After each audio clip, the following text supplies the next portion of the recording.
For us, at the end of the day, because we're the Rockefeller Foundation, we have to make sure that every investment is a good quality investment. When we invest in something, the world pays attention. Hey guys, welcome back to the Clean Techies podcast. Today we have a really cool episode. We had the opportunity to speak with Thomas Belazis from the legendary Rockefeller Foundation. Thomas is the Director of Innovative Finance Team at Rockefeller Foundation, which can be characterized as the foundation's impact investing and climate investing arm. Given the history of the foundation being one of the first formalized and well-organized philanthropic funds created over 100 years ago, this was really an honor. And specifically, I'm a big fan of history broadly, so this, for me, was really special. Getting to speak with somebody who represents a fund that is really kind of monumental in this space. Some of the notable things we covered today are how the foundation is going all in on climate, how the foundation is often a moment of kind of catalytic capital where once they invest, other people are more interested, or kind of it unlocks capital for a particular investment class or space, and why it's so important that they ensure each investment is of high integrity because of the weight their name carries. Enjoy this episode with Thomas from the Rockefeller Foundation. Oh, and one last thing. Before we get to the episode, if you haven't already, please take a moment to fill out our listener survey. It only takes a few minutes, but it really helps us tailor the show to your liking. Thank you so much. All right, Thomas, welcome to the show. How are you? Doing well. How about you all?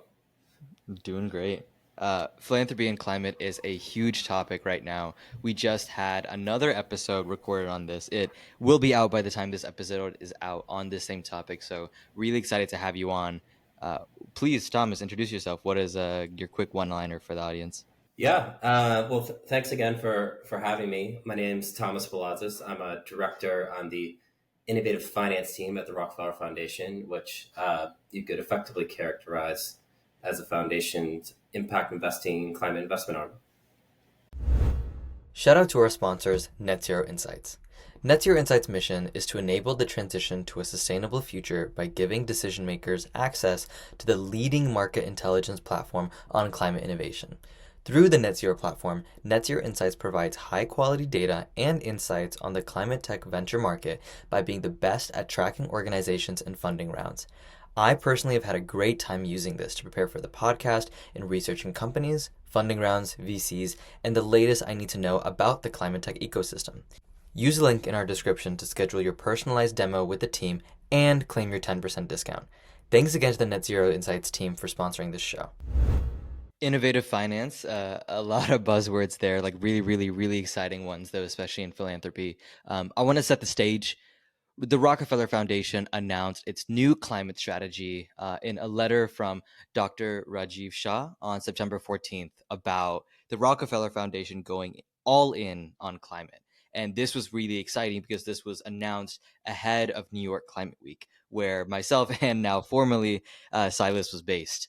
So this was really big for us. And the first thing I want to do is just start with a quote on what he said, which was, and I quote, "Moving forward, we will leverage every part of our foundation, including our resources, convenings, and voice, to help transform the four systems that are essential to the well-being of people and the planet." So you were at the Rockefeller Foundation while this was both happening and then officially launched. What was it like being there before this announcement and then now seeing all of the change? Yeah, absolutely. Well, for one, this is super exciting. Um, I think going into this discussion, it's important to maybe provide just a little bit of history on the Rockefeller Foundation. So the Rockefeller Foundation was founded in 1913, and I think it's one of the oldest, if not the oldest, major philanthropy in the United States and perhaps in the world. Um, and ironically, we were founded on the back of oil money, right? It was John D. Rockefeller's money that was granted to the foundation. And uh, over the course of our 110-year history, our work has always really been centered around humanitarian causes. The mission of the foundation is actually to promote the well-being of humanity. And so human beings have always been sort of at the center of our work. And over the course of that 110-year history, there have been some really impactful work that have been funded over the course of the last century. We helped launch the Green Revolution. We funded a whole series of breakthroughs in science. We funded a lot of the major vaccines, including yellow fever. But climate was never really sort of a focus point for the organization. We certainly had programs that focused on the environment and different aspects of climate change, but it was never really the centerpiece of what the foundation was set up to do. And so, fast forward to 2022, uh, we we as an organization came together and basically came to the realization that climate change is not just a GHG or gigaton impact issue, it's also a humanitarian issue. And if we don't do something as an organization to help address the fight against climate change, all of that amazing humanitarian work that we had done over the course of the last century will likely be fundamentally undermined. And so that's why Rockefeller decided to take such a big step into this space. And that's why we're that's why we're making such a large commitment. We are excited to announce that we have launched a Patreon. You can find this newly linked in our Substack and audio platform descriptions. We are both really just so grateful for each and every one of you and wanted to create a way to interact with you and for you to support us on our journey as we continue and try to talk to the best people doing amazing things in climate tech. We do all of this on the time we can muster outside of our day jobs, so any support means the world. Now, gushing over, back to the show. That's really great. And I think part of it was the announcement that was given following that on September 15th announced $1 billion towards climate solutions as part of the Rockefeller Foundation's first ever 5-year plan. Could you walk us through the high level overview of what this is about? So we announced a $1 billion commitment to climate, which basically means that we're going to be putting $1 billion to work over the course of the next 5 years, which is quite significant for us. Just to put it into perspective, we as an organization spend somewhere between $200 and $300 million a year. So that basically means that we're going to be putting about 75% of our resources towards some type of climate aligned initiative. So quite significant. I think before that, we were probably putting maybe 25% or less of our resources towards anything related to climate. And before making this announcement, all of our teams were basically charged with trying to think through what climate means for them. And we have programs that span across energy, food and agriculture, health, U.S. equity and economic opportunity, and data technology. And for some of those programs, climate is very much at the center of what they do. For others, maybe it's a little bit more on the periphery. But at the end of the day, everyone is thinking in a very substantial way around what climate means for them. And this goes beyond just our program teams. This also feeds into our operations. We made our net zero announcement, which is really exciting. And even our endowment has actually committed to decarbonizing, which was really a landmark announcement. I think the Rockefeller Endowment is probably the largest endowment in the country to have made a net zero commitment. So really, this new strategy is really spanning across every aspect of our operations. So now going off of that, you have announced this large amount of capital. It's based on a lot of things. One of the things that I'd love to dive into just as a high level, the net zero commitment. What is that and why is that innovative? Well, for one, I think as a philanthropy, it's really important for us to sort of eat our own dog food and to really sort of set the standard for what it means to be driving high integrity, high quality impact. So for us, with all of the major corporates moving towards net zero, we thought there was no excuse for a foundation like us to make a similar commitment. And our emissions really aren't that great, or aren't that large. I think the biggest source of emissions for us is travel. So nothing compared to a lot of the major corporates. I think what's also really interesting about that is I think we were probably one of the first major foundations to make a net zero commitment. And so on the back of that, a lot of our peers ended up following suit, and a lot of similar organizations in philanthropy or development finance or civil society, I think, are also following suit. So in some sense, I think there was kind of a catalytic effect in making that.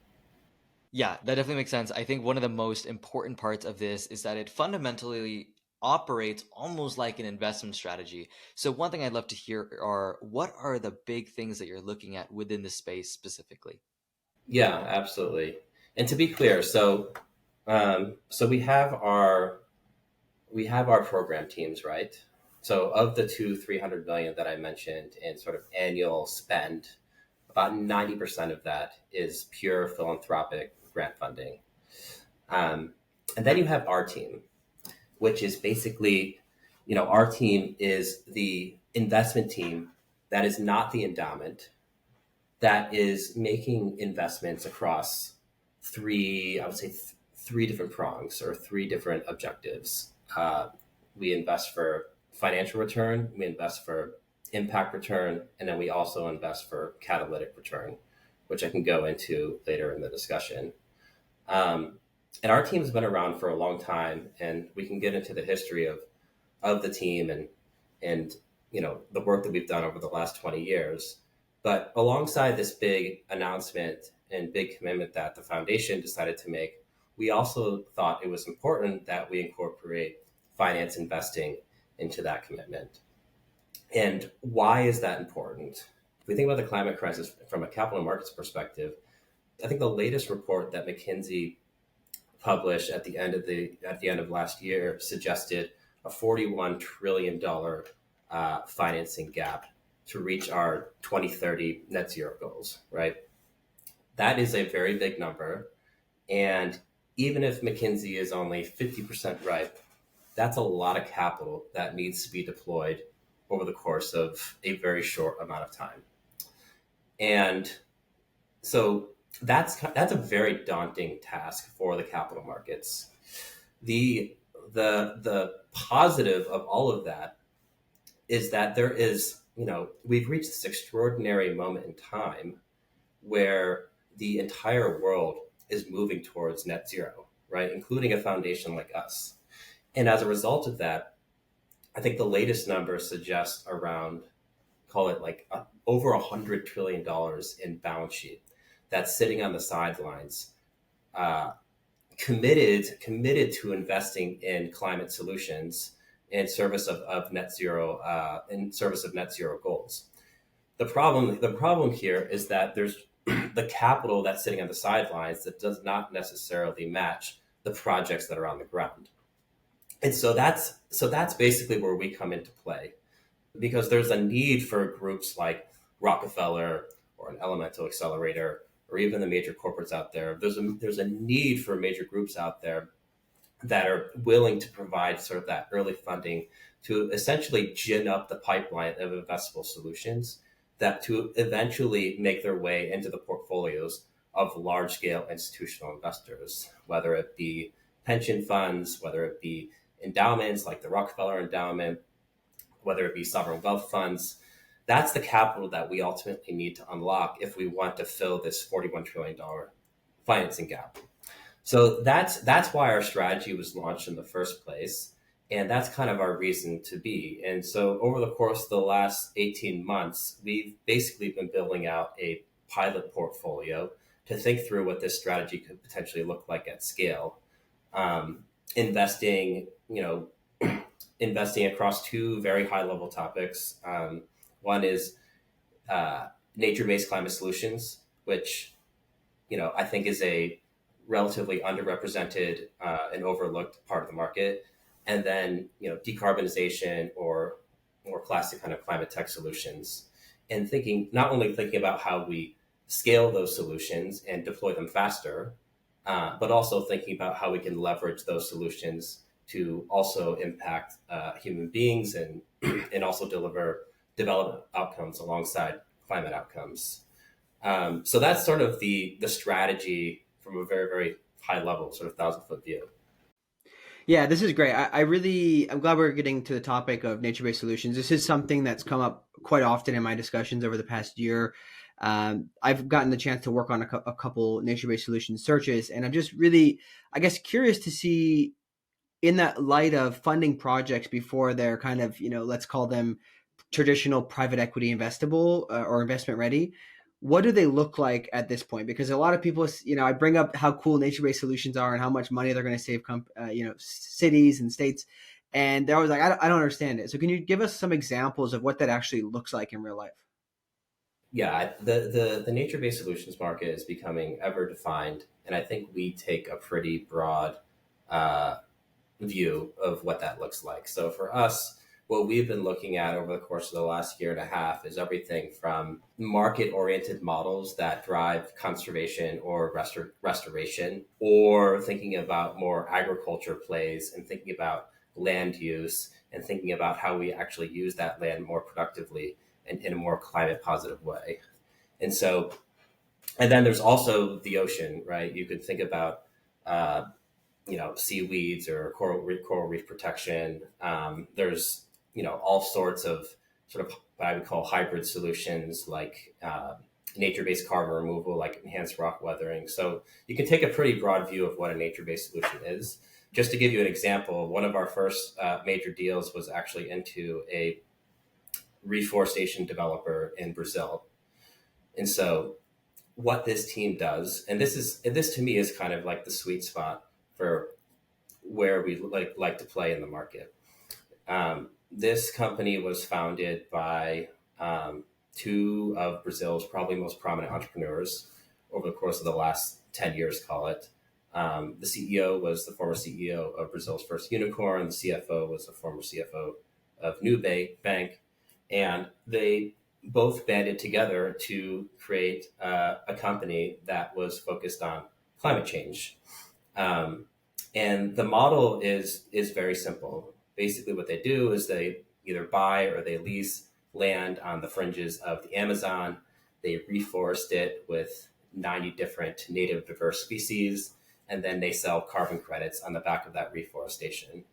And they do that in a way that is rooted in significant scientific rigor. They have one of Brazil's top scientists that has written like over 150 papers on reforestation, alongside the head of forestry from Brazil's largest pulp and paper company, who has probably done more reforestation than 99% of the people in Brazil. And so you bring that together, and suddenly you have a combination that is super powerful. And so we invested in their first pool of projects, which was $100 million financing that brought in actually some pretty commercial players like CPPIB, Bain Capital, AXA's Natural Capital Fund. And the most recent milestone that we're really excited about is they actually signed a $75 million offtake agreement with Microsoft, which is the largest nature-based, at the time at least, was the largest nature-based offtake agreement of carbon to date. So that, I think, is a really interesting example, because you have a strong team trying to do something really ambitious, and with some early capital from a foundation like Rockefeller, if they can prove out what they're doing, then this is a model that could ultimately make its way into the portfolio of a Brookfield or one of these major pension funds. So broadly speaking, the main value add is that these ideas are just ideas. They're not truly proven in the world, and basically the private equity is uncomfortable with it. Is that correct? Yeah, I mean, there's lots of different ways in which you could kind of think about it. One is through what we call demonstration projects. So whether it's companies or technologies or other sort of new concepts in the market that no one's actually seen before, and they need some capital to prove themselves out. And once proven, then private equity comes and follows on. There's a lot of talk around, first of a kind climate solutions, and the need for capital to just create a track record for different types of climate technologies, because major infrastructure funds aren't going to invest in that technology until you've maybe done 5 to 10 projects. Um, sometimes it's just a function of deployments. If you look at emerging markets, for example, and a lot of the markets in which the foundation operates, it's not necessarily, it's less a function of actually proving out a technology and more a function of just getting that technology deployed in that market.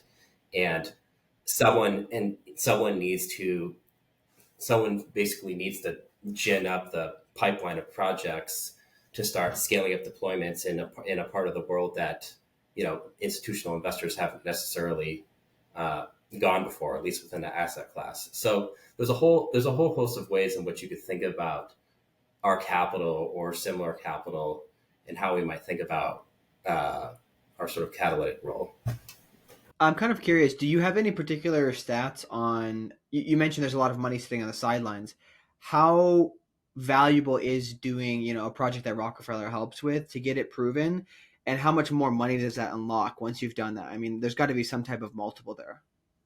So our zero gap fund, which is kind of like our flagship impact fund, that fund is fully invested. And to date, we have tracked about 34 times our money catalyzed. So it was a small fund. It was only a $30 million fund, but there was about, I don't know, do the math there. It's like over $1 billion of capital that was catalyzed on the back of our $30 million. And so one might argue that that was a pretty good use of funding. Are there particular ways in which you ensure quality? Like, say, for example, if it's a proven technology in a new market or an emerging market, does the Rockefeller Foundation have specific ability to ensure the outcomes are positive, and that's why other people are willing to co-invest with you? Absolutely. In fact, that's one of our biggest value additions in this market.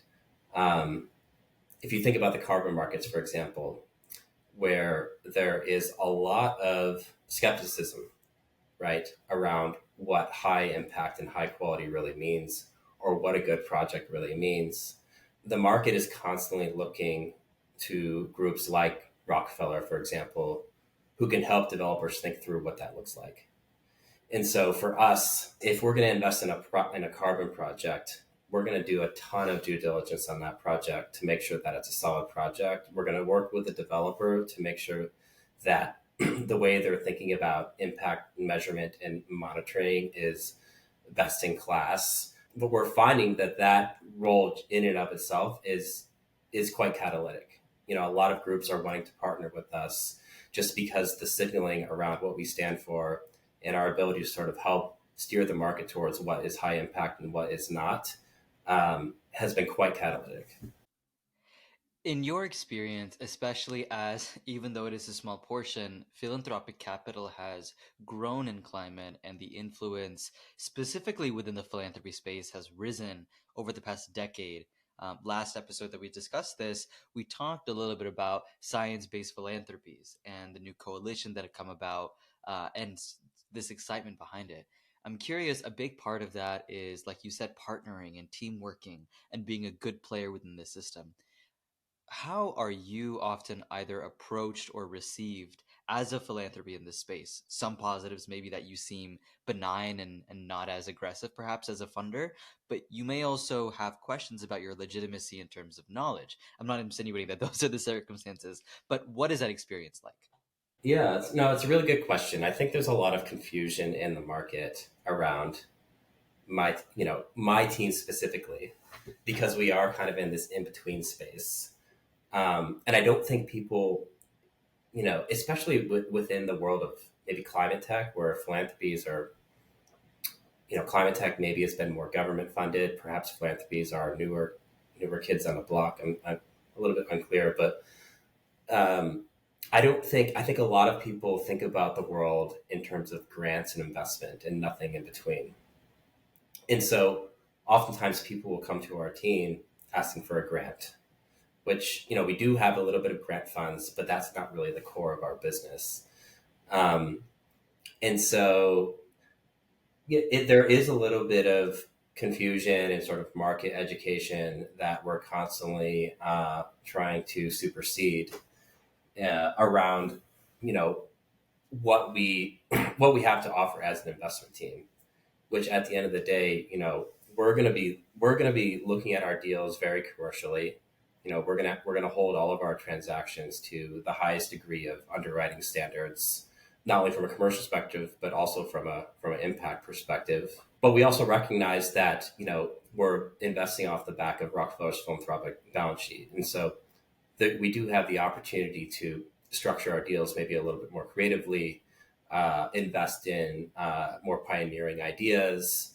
So there's a role for us in the market, but we have to be very careful about that role, because we want to make sure that we're being good investors, that we're applying good judgment, that we're not necessarily distorting markets. It requires a little bit of investor education, because I just think there's a lot of nuance, I suppose, around how we might think about the world. And I think that investor education, that's almost a perfect segue. I feel like the diligence component of it is probably undersold. Oftentimes, funds who have very strong diligence processes often end up being leads for different rounds, but it's not always understood what about that diligencing process is so remarkable. And I think that's a very niche point that great funds like yourself, or great capital groups like yourself, really do pride themselves on. So you said it a few times. I'd love to dive into it, really quick. Why do you think there's such a high emphasis on diligence, and where does it come from? It's almost incumbent on us to make sure that every deal is a high quality deal, because we know when we invest in something, the world pays attention. That's not to say that we don't rely on others' diligence. In fact, we think that there's a lot of investors out there that are way smarter than us. And we actually like investing with partners who might have the technical chops to underwrite, a forestry deal or a technology that we don't understand. So we like bringing partners to the table that can fill knowledge gaps in the diligence process. Um, but we also want to make sure that the company or the fund or the project that we're investing in is sufficiently vetted. Yeah. One other thing that we kind of discussed in our, I guess, pre-call would be your ability to invest flexibly. So can you talk about that? I'm assuming that's specifically referring to your group within the fund, but can you talk about why you're able to invest in a flexible manner and why it's important? So as I mentioned before, we're investing. Our capital comes from several different sleeves. Most of it comes from our programmatic balance sheet, so it's not coming from the endowment, which has a separate sort of fiduciary responsibility. It comes off our programmatic balance sheet. And we do have a separate fund that we manage that does have some fiduciary nuance to it, but that's a separate story. But at the end of the day, given the capital that we invest, given where our capital comes from, it does give us the ability to think about risk in a slightly different way relative to, a pension fund that just may be bound by certain return requirements that make it very difficult for them to invest in certain assets or certain areas. So we think that is a very powerful tool to bring to bear to the market. Is in a market that has such a significant financing gap, we believe that that's a very powerful tool in basically finding ideas, whether it's new funds or other types of climate solutions that we think are really kind of on the tipping point of institutional adoption. So with some capital from Rockefeller, if we can invest in this thing and push it over the edge, it'll ultimately make its way up the J curve into institutional adoption. And that's a very scarce resource in the market. It's a very scarce resource, and it's a very powerful resource. So having that flexibility is very important. Beyond that, we can provide capital solutions that basically meet the needs of whoever we're investing in. So, a lot of people talk about blended finance. So we could potentially invest in the equity or the mezzanine tranche of a deal, and that might provide sufficient de-risking to bring in a bunch of senior capital. Um, which is so there's lots of we're not necessarily bound by a specific asset class or a specific instrument. So the ability to have that type of flexibility to sort of fit the needs of different projects, I think is quite powerful. Yeah, no, I think that that's quite interesting, given especially that there's a lot of uncharted waters within climate. So that's quite fascinating. I do want to go back a bit. So we're talking about all these things, but we never really talked about how did you get here? Like, what's your journey to making it into the Rockefeller Foundation in this particular role? Yeah, absolutely. It's a good question. I guess a little background on me. I mean, I'm currently sitting in New York, and I've been living in New York longer than I can probably count at this point, um, which probably makes me a quasi New Yorker. Um, but I actually grew up in the Midwest. I'm a Rust Belt kid, and I grew up in a somewhat multicultural family, and I actually had parents who sort of carved out their own impact career. My dad was a poverty lawyer. My mom was a nurse, and I don't think I necessarily realized it at the time, but that I think served as a pretty significant inspiration for me in thinking about what I wanted to do when I eventually grew up, not knowing what that was. Um, and when I was in college, I had a lot of I think just through my family upbringing, I had a lot of international curiosity, and I studied in Luxembourg. I did internships in Chile and Tunisia. And then when I graduated, I decided to go into the business world, um, which almost gave my dad a heart attack. I when I just got out of college, I had a short stint on Wall Street, and shortly thereafter, I landed an opportunity with a consulting firm, actually based in Rio de Janeiro, Brazil, and that was in 2010, 2011 during the commodities boom, when Brazil was really thriving. And so the company I was working for, we were consulting um, for like the big companies like Vale, which at the time were uh, expanding pretty aggressively internationally. So I was working on a whole host of international expansion projects um, through that experience. And that was definitely very eye opening for me. And when I came back to the States, I decided that I wanted to transition into investing. And so I came back to New York, and a I worked for sort of a hedge fund, private equity fund, um, that did both public equity investing in emerging markets, and then some kind of lower middle market buyouts in the U.S., and which was a very different experience from my impact investing roles. Um, you know, Very much kind of like the cutthroat sort of hedge fund culture. And that was probably around 2012, and around that time, that's when I started learning about this brand new sort of novel idea called impact investing. Um, I think I got coffee with a friend, and he had mentioned this new idea to me. And uh, the more I learned about it, the more I realized that this was like the perfect intersection of the uh, experiences that I was accumulating professionally, the experiences that I accumulated personally, and sort of like the, I don't know, manifest destiny for what I might potentially want to be when I grow up. And so I decided, I think this is what I want to do. What specifically about your time? You mentioned there was a couple things that were eye opening during your time in Brazil. What was eye opening that caused you to go into investment? And did you seek something else outside of investing before you ended up making that choice? Yeah, the experience in Brazil, I mean, for one, I think every professional should have some type of international experience. I think it's, one of the most enriching experiences someone can have is to do business in another country, in another culture. Having the opportunity, well, for one, having the opportunity to work in an emerging market sort of made me fall in love with the opportunity in emerging markets, and I suppose the problems that one could potentially solve in emerging markets, that there actually is opportunity to perhaps leverage the private sector and more market and business oriented solutions to driving development. And when I was in Brazil, you were kind of seeing it firsthand because Brazil was growing like 9% a year at that time.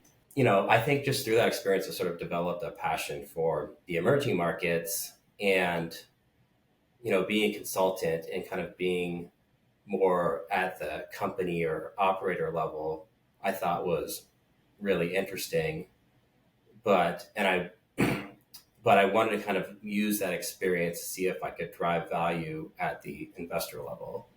And at what point? So you mentioned something that I guess kind of resonated a bit with me, which is you got to a point where you learned about impact investing, and it seemed like almost like the stars aligned. You realize, oh man, this is what I've been. This kind of lines up with everything that I've been doing, and it makes me a really good fit for this. Can you just talk about maybe some of the challenges of going through that part, maybe this kind of part of your career where you may not have felt, hey, is this the right thing ultimately, but then in the end it kind of led you to where you needed to be? Because I believe there's a lot of people, especially in their early career, who are just uncertain if they're in the right place. I mean, you mentioned your family upbringing, and you may have had an underlying thing saying, I don't know if this is the right thing for me to be doing, going in the cutthroat hedge fund world, and then eventually moving into this role. Can you just talk about that experience and maybe some of the key thoughts you have for other people who may be uncertain if they're on the right track currently? Yeah. So one thing that I have come to realize in life is that I don't think you'll ever, I don't know, maybe it's just me, but I feel like there's never certainty around whether you're on the right track. And so for me, and we'll see if it pans out, but for me I think I was more focused on following my interests than anything else, because I think especially when you're in your early 20s, there's just a whole host of confusion around what you should be doing and where you should be, and you're constantly going through an identity crisis. But if I were to give kind of one piece of advice, I think it would be I would focus less on what your friends are doing and what other people are doing and what other people think you should be doing, and more thinking about from the bottom of your heart, like if you think about sort of that gut feeling around where your passions are, I think that's the best guidance that you can give yourself. So when it came to making a lot of decisions in my life, I'm sure there was a mixture of peer pressure and um, doing things that I thought were interesting. But I think at the end of the day, following what I would ultimately be passionate about, I think is what ultimately led to later success. I think this is quite fascinating. This is something I've heard many people mention in their career journeys when asked on panels. Like, it's a super common theme, and a lot of people say, "Oh, following your passions. That sounds so stupid. It sounds so corny, whatever." But I think it's very true, right? If you look at people who are happy in the work they do, that's kind of what led them there. I do want to ask one other key thing too, which is a lot of people end up having mentors that kind of play a role in their career journey. Do you have any specific people that played that role for you, and why were they important? Yeah, I've definitely accumulated mentors over the years. Um, I don't know if I want to name any names on this podcast, but I think in my early career in particular, I worked with some really impressive investment professionals that I think taught me almost everything that I know today. And I still leverage those individuals as mentors. I think I was really lucky in having gotten exposure to some pretty senior people in my early career who could sort of help me chart. There was enough runway between me and them to help think through the pathway and think through different decisions. But yeah, I think I was very fortunate in my early career in having some very strong professionals that I think allowed me to sort of acquire that sort of institutional sort of fiduciary mindset to apply that to my day to day today. I think the whole point about developing that mindset and then choosing to go into it is especially relevant in climate where the paths aren't very defined for you, right? So at some point you do have to decide, hey, I've just developed either enough of an alternative skill set and I'm ready to go into climate, or you dive in kind of saying, okay, I don't know where I'm going to end up, but let me start, right? And I think, Silas, you probably see this more than anyone, given recruiting. But I think that's especially relevant for people who are trying to develop some sort of climate knowledge skill set, because it really doesn't exist. It's really some subset that you're really good at. In a very bad segue, I'd love to take that idea of a subsection that you are really knowledgeable about. One of the amazing things about philanthropies is that you get to work a lot more tangibly with carbon removal projects. And like we mentioned before, it's the idea that philanthropy can support out of market solutions that people won't want to back and try and make it more fundable. I want to talk about one of the most exciting things that you worked on, which is, I hope I'm not mispronouncing it, Momback. Is that how you say it? Yep. So Momback, again, sorry if I'm saying that wrong. It's a carbon removal startup based, to my understanding, in the Amazon rainforest. So what are they and how did you work with them?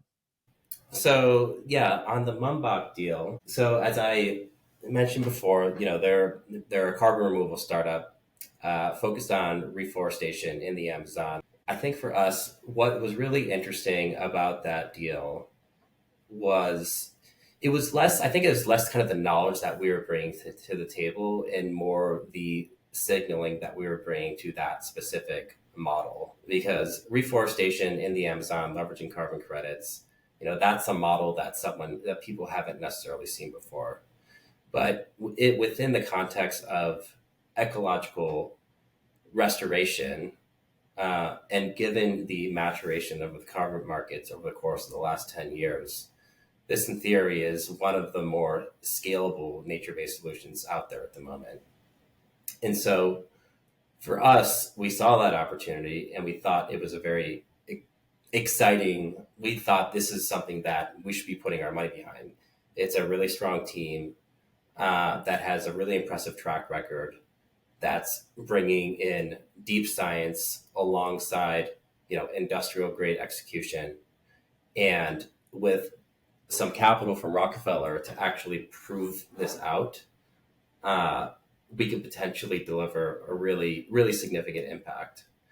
And so I think that, and that's the type of model that we feel that is not only scalable, but something that can actually take on broader capital markets adoption. Like you could see how a pension fund or an endowment might actually want to have something like this in their portfolio, because at the end of the day, you're talking about a long-term asset that would have, they're basically developing long-term assets that would deliver consistent cash flows from carbon streams, basically in perpetuity. Yeah, so that's basically it. So, I think, so for us, I think, the value that we sort of brought to that deal was more around kind of the demonstration of, proving that this model is a investable model. Another great collaboration that you've been able to see, and I think is probably one of the most exciting announcements of the Rockefeller Foundation's, I say this biasly, of the Rockefeller Foundation's work, was in late October, the announcement of their collaboration with Elemental Accelerator. And I think it is a beautiful synergy between two bodies that people see as relatively high community builders and more amicable funders in the space. So can you talk about what that was all about? Yeah, absolutely. Really excited about the collaboration with Elemental, and no need to be shy about the bias. I think it's an amazing team. This sort of partnership came to be on the back of both our climate investment work, but also some of the programmatic work that we have here at the foundation. So we actually have a team that focuses on U.S. climate policy. And as part of that, they are actively thinking about tools like the IRA or the GGRF, and thinking about, one, how do we actually unlock that funding and deploy it faster and more efficiently? But two, how do we make sure that that funding goes to the right places? And a big part of the GGRF is thinking about climate impact alongside community impact. And so when Elemental approached us, they were in the process of putting together a portfolio of projects that were doing exactly that. Essentially, what they wanted to do was create a portfolio of demonstration projects that prove that these technologies not only deliver high climate outcomes, but could also deliver significant community impact that would meet the requirements of the Greenhouse Gas Reduction Fund. And and so for us, that was kind of the perfect. This was actually one of the few grants that we had done in our portfolio, but that was kind of the perfect marriage between, what we were thinking about doing in the U.S. around the decarbonization and scaling and deploying early stage climate technologies, and also bringing in some of the work that we're doing from the programmatic side to help influence some of the climate policies out there. So we're super excited about this partnership. Hopefully this is something that we can expand upon. I think there are a lot of natural synergies between our organizations in terms of how we think about the type of funding that we're looking to invest, the types of projects that we're looking to invest, and ultimately the type of impact that we're looking to have. So this is a great opportunity for us to just dip our toes in the market. Yeah, I definitely agree. And I think, especially as we get to the sort of end of this episode, one of the most important things is not only the work that you guys are doing, but it's such a recent commitment. The future is very, very promising and exciting. So I'd love to hear from your perspective, what are the most exciting things and projects to look forward to? Yeah, absolutely. Well, there's a lot that we're excited about. We talked a lot about nature-based solutions, and we talked a lot about reforestation in Brazil. There's a lot, hopefully more in the works that we'll hopefully soon be able to announce in the coming months. Regenerative agriculture is actually an area that we've been thinking a lot about. Our food team is actually doing a lot of really interesting work that is really to really drive the regenerative agriculture transition. And we've already made one investment into a venture capital fund called Trailhead Capital, which is investing in a whole host of climate technologies to support the regenerative ag transition. And we're in the process of hopefully soon closing another opportunity in the regen ag space. So that's one area where we see a lot of potential if we just think about the future of agriculture. Another area that we find to be particularly exciting is supply chain decarbonization, particularly in the emerging markets. Which so if you just think about all of these major corporates that have committed to net zero, 80% of that emissions profile is in supply chains, and so that's creating a very interesting opportunity for markets like Brazil, for example, which are massive exporters of commodities. And if you're a developer that's able to develop a commodity in a way that's carbon neutral or carbon negative, it actually creates a competitive advantage for you. And so this is a really interesting trend that we're following because we think that this is something that's really going to revolutionize the way a lot of companies operate in different markets as major corporates start to see increasing pressure to decarbonize, whether it's voluntary or even through regulation. Like in Europe, there's a lot of, I think there was a lot of regulation. There was some regulation that was just passed around, I think it was taxes on carbon intensive imports, which is already changing the way major corporates are thinking. So that's another category that we think is interesting. Well, I'm curious because obviously you mentioned it several times that you do a lot of work in emerging markets. Geographically speaking, do you have particular areas that you're very interested in or excited about as, in the near future, and maybe any comments around how they're developing and how they're supporting getting other players in to support them, and you can be a catalyst in that way? Yeah, so we realize that we can't be everywhere. We do have kind of global ambitions, but we realize we can't be everywhere. So for the time being, at least with this sort of first pot of money, we've been very much focused on opportunities in the United States and South America. South America has kind of been the hotbed for nature-based solutions, and the U.S. has been kind of the center of a lot of our work around kind of decarbonization. But as we think ahead, we do want to think about markets like Asia, for example, where we have an office. We are potentially thinking about markets like Africa, where we also have an office. Um, and I also think that there's, we're a U.S. foundation, but I also think that there's a lot of really interesting things happening in Europe, particularly around all of the policy, particularly around all the policy tailwinds that you're seeing in that part of the world. Um, so that's, but yeah, we kind of need to pick and choose where we play for the time being.